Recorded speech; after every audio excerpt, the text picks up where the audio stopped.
ঢিঙৰ কিশোৰী যৌন নিৰ্যাতন কাণ্ডৰ মূল অভিযুক্তৰ মৃত্যু হৈছে পুখুৰীত জপিয়াই মৃত্যু তফাজ্জুল ইছলামৰ নিশা ক্ৰাইম সিন ৰিক্ৰিয়েট কৰিবলৈ নিয়াৰ সময়তে সংঘটিত হল এই ঘটনাস্থলীৰ সমীপতে থকা এটা পুখুৰীত জাপ দিছিল তফাজ্জুল ইছলামে ইতিমধ্যে আৰক্ষীয়ে উদ্ধাৰ কৰিছে তফাজ্জুল ইছলামৰ মৃতদেহটো উল্লেখযোগ্য যে বৃহস্পতিবাৰে সন্ধিয়া টিউচনৰ পৰা অহাৰ সময়ত এগৰাকী ছাত্ৰীক যৌন নিৰ্যাতন চলোৱাৰ অভিযোগত গ্ৰেপ্তাৰ হৈছিল তফাজ্জুল ইছলাম ইয়াৰ পিছতে উত্তপ্ত হৈ পৰিছিল ঢিঙৰ লগতে সমগ্ৰ ৰাজ্যৰ পৰিৱেশ যুৱতী মহিলা আৰু কিশোৰীৰ সুৰক্ষাৰ দাবীত বিভিন্ন স্থানত সাব্যস্ত কৰা হৈছিল প্ৰতিবাদ ঢিঙৰ জঘন্য কাণ্ডৰ পাছতে কালিৰ দিনটোত আসলতে ঢিঙত অটল প্ৰতিবাদ সাব্যস্ত কৰা হৈছিল আৰু শেহতীয়া খবৰ আমি আপোনালোকক জনাইছো ঢিঙৰ কিশোৰী যৌন নিৰ্যাতন কাণ্ডৰ মূল অভিযুক্তৰ মৃত্যু হৈছে পুখুৰীত জপিয়াই মৃত্যু হৈছে তফাজ্জুল ইছলামৰ নিশা ক্ৰাইম সিন ৰিক্ৰিয়েট কৰিবলৈ নিয়াৰ সময়তে সংঘটিত হল এই ঘটনাস্থলীৰ সমীপতে থকা এটা পুখুৰীত জাপ দিছিল তফাজ্জুল ইছলামে আমি পুনৰবাৰ দৰ্শকসকলক দেখুৱাইছো পুৱতি নিশা এই ঘটনাটো সংঘটিত হৈছে আৰু বৃহস্পতিবাৰে সন্ধিয়া টিউচনৰ পৰা অহা এগৰাকী ছাত্ৰীক যৌন নিৰ্যাতন চলোৱাৰ অভিযোগত গ্ৰেপ্তাৰ কৰা হৈছিল তফাজ্জুল ইছলামক আৰু তাৰ পাছতে ঢিঙৰ লগতে সমগ্ৰ ৰাজ্যৰ পৰিৱেশ উত্তাল হৈ পৰিছিল সহস্ৰাধিক লোকে প্ৰতিবাদ সাব্যস্ত কৰিছিল দুখীয়ে যাতে উচিত শাস্তি পায় কিন্তু কালিৰ দিনটোত কালি পুৱতি নিশা ক্ৰাইম সিন ৰিক্ৰিয়েট কৰিবলৈ যোৱাৰ সময়তে তফাজ্জুল ইছলামে এটা পুখুৰীত জাপ দিয়ে আৰু পুখুৰীত জাপ দিয়াৰ পাছতে তফাজ্জুলৰ মৃত্যু হয় পুৱতি নিশা এই ঘটনাটো সংঘটিত হৈছে পুখুৰীটোৰ পৰা ইতিমধ্যে তফাজ্জুলৰ মৃতদেহ আৰক্ষীয়ে উদ্ধাৰ কৰিছে উদ্ধাৰ অভিযানৰ দৃশ্য আমি আপোনালোকক এই মুহূৰ্তত দেখুৱাইছো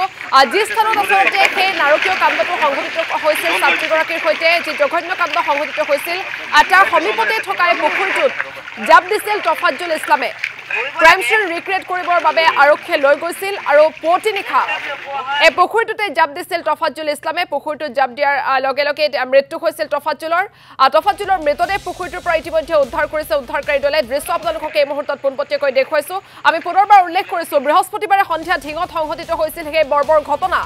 বৃহস্পতিবাৰে সন্ধিয়া টিউচনৰ পৰা অহাৰ সময়ত এগৰাকী ছাত্ৰীক যৌন নিৰ্যাতন চলোৱাৰ অভিযোগত গ্ৰেপ্তাৰ হৈছিল এইটো তফাজ্জুল ইছলাম আৰু তাৰ পাছতে ঢিঙত আসলতে এটা উত্তপ্ত পৰিস্থিতিৰ সৃষ্টি হৈছিল হাজাৰ হাজাৰ মহিলা যুৱতী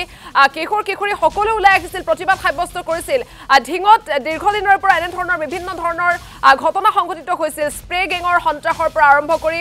মহিলাৰ ওপৰত বিভিন্ন ধৰণৰ অত্যাচাৰেই হওক বা মহিলা নিৰ্যাতনৰ ঘটনা ঢিঙত পূৰ্বে সংঘটিত হৈছিল আৰু ঢিঙত বৃহস্পতিবাৰে যেটো ঘটনা সংঘটিত হল কিশোৰীগৰাকীৰ লগত তাৰ পাছতে ঢিঙৰ জনতা যথেষ্ট উত্তেজিত হৈ পৰিল সকলো ৰাজপথলৈ ওলাই আহিল আৰু তাৰ পাছতে কালি গোটেই দিনটো সন্ধিয়া পৰ্যন্ত নিশা পৰ্যন্ত প্ৰতিবাদ সাব্যস্ত কৰিছিল আৰু আৰক্ষীয়ে গ্ৰেপ্তাৰ কৰিছিল এইটো তফাজ্জুল ইছলাম যেটো মূল অভিযুক্ত এই ঘটনাৰ আৰক্ষীয়ে পুৱতি নিশা ক্ৰাইম সিন ৰিক্ৰিয়েট কৰিবৰ বাবে লৈ গৈছিল আৰু পুখুৰীত জাপ দিয়ে তফাজ্জুলৰ মৃত্যু হৈছে আমি ইতিমধ্যে দৰ্শকসকলক জনাইছো ঘটনাৰ সবিশেষ জানিবৰ বাবে ফোন লাইন যোগে সংযুক্ত হৈছো বীৰেন বৰা আমাৰ সৈতে আছে বীৰেন বৰা ঘটনাৰ সবিশেষ আপোনাৰ পৰা জানিব বিচাৰিছো অনিছবেকে ইতিমধ্যে দেখা পোৱা গৈছে যে ৰাজ্য কোপাজি ঢিঙৰ কাণ্ড হৈছিল আৰু তাৰ পিছতে আৰক্ষীয়ে অৰ্থাৎ ঘটনা সংঘটিত হোৱাৰ পুৱতি নিশালৈ 4 বজাত দেখিবলৈ পোৱা গৈছিল যে 30 মিনিটত সফলতা লাভ কৰিছিল প্ৰথমটো যে এই অভিযুক্ত আছিল আৰু সেই অভিযুক্তক তেওঁলোকে প্ৰথমে আটক কৰিবলৈ সক্ষম হৈছিল আৰু কালিৰ দিনটো দেখা পোৱা গৈছিল যে সমগ্ৰ ঢিঙৰ আই মাতৃ সমাজ ওলাই আহিছিল মাতৃ সমাজ ওলাইছিল সকলোৱে প্ৰতিবাদ সাব্যস্ত কৰিছিল আৰু সকলোৱে এটা কথাতে তেওঁলোকৰ প্ৰতিবাদৰ মূল বিষয় আছিল যে দোষীক কঠোৰৰ পৰা কঠোৰতম শাস্তি প্ৰদান কৰিব লাগে আৰু তাৰ সমান্তৰালকৈ যদি আৰক্ষী প্ৰশাসনে যদি তেওঁলোকক শাস্তি বিহিব নোৱাৰে তেতিয়াহ'লে ৰাইজক গতাই দিব লাগে এনেধৰণে কালিৰ দিনটোত উত্তল প্ৰতিবাদ দেখা পোৱা গৈছিল আৰু ইতিমধ্যে প্ৰতিনিধিমত দৰ্শকসকলে গম পাইছিল কালিৰ দিনটোত আৰক্ষী সঞ্চালক প্ৰধান আহি উপস্থিত হৈছিলে ঘটনাস্থলীৰ লগতে দেখিবলৈ পোৱা গৈছিলে যে তেওঁলোক ঢিং থানাত উচ্চপদস্থ বিষয়াৰ লগতে প্ৰায় আধা ঘণ্টাৰ ওপৰ সময় তেওঁলোকে তাত আলোচনাত মিলিত হয় য'ত উপস্থিত আছিলে নগাঁও জিলা আৰক্ষী অধীক্ষক স্বপ্ননীল ডেকাৰ পৰা আৰম্ভ কৰি আটাইকেইজন উচ্চপদস্থ আৰক্ষী বিষয়া তাত উপস্থিত আছিলে আৰু তাৰ পিছত নিশা পৰ্যন্ত দেখিবলৈ পোৱা গৈছিল যে ঢিং থানাৰ সন্মুখত ৰাইজে প্ৰবল প্ৰতিবাদ সাব্যস্ত কৰিছিল আৰু প্ৰত্যেকৰে দাবী আছিলে যে এই কালপিত সেই কালপিতক ৰাইজক গতাই দিব লাগে আৰু পুৱতি নিশা আৰক্ষীয়ে যিজন